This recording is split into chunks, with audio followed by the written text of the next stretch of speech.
सायली, ते बेनेट म्हणजे काय असतं? बेनेट? अगं बेनेट बेनेट कुठे ऐकलंयस? अगं ते असतं ना फ्रेंड्स विथ बेनेट्स. अगं बेनिफिट्स असतं ते, फ्रेंड्स विथ बेनिफिट्स. अच्छा, बेनिफिट काय असतं फ्रेंड्स विथ बेनिफिट्स? म्हणजे आई अगं मित्र असतात ना आपले, हा, कामाला येतात, म्हणजे मित्रांचे फायदे, तसं झालं ते अच्छा. Friends with benefits. हा, कुठे ऐकलंस तू हे?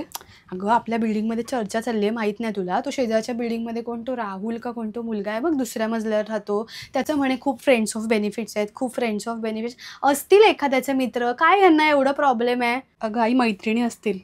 मग असू दे ना. काय मुलगा आणि मुलगी फक्त काय मित्र नसू शकतात? असतील त्यांचे बेनिफिट्स, फायदे असतात एकमेकांना. एकमेकांचे काय बायकांचं ना काही असतं. आता उद्या जाऊन मी सांगते सगळ्यांना, कठीण समय येता कोण कामास येतोलाच इंग्लिशमध्ये फ्रेंड्स विथ बेनिफिट्स म्हणतात. काहीतरी आपलं ह्यांचं. अगं सुषमा, मेन मला काय सांगायचं होतं माहितीये का तुला, की तू आणि मी एकदम फ्रेंड्स विथ बेनिफिट्सच आहोत एकदम. हो, मला कालच सायलीने सांगितलं ना नवीन शब्द, फ्रेंड्स. म्हणजे आपण कसं एकमेकांना मदत करतो, एवढं माझं जीवाभावाचं फ्रेंड्स विथ बेनिफिट्स कोणी म्हणजे कोणीच नाही, तूच आहेस बाई.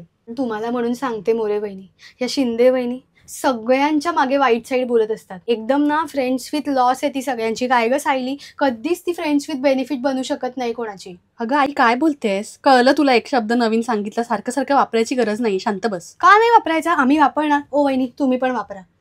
दमले. अगं कुठे होतीस आई? त्या सावंत काकांनी दळणाची पिशवी आणून दिली. अगं हा, ते खाली भेटले ना मला, म्हणाले वहिनी एवढी पिशवी कुठे जड तुम्ही घेऊन जातायत, मी नेऊन देतो वरती. म्हटलं बाप रे भाऊजी, आजपासून आपण फ्रेंड्स विथ बेनिफिट्स. अगं आई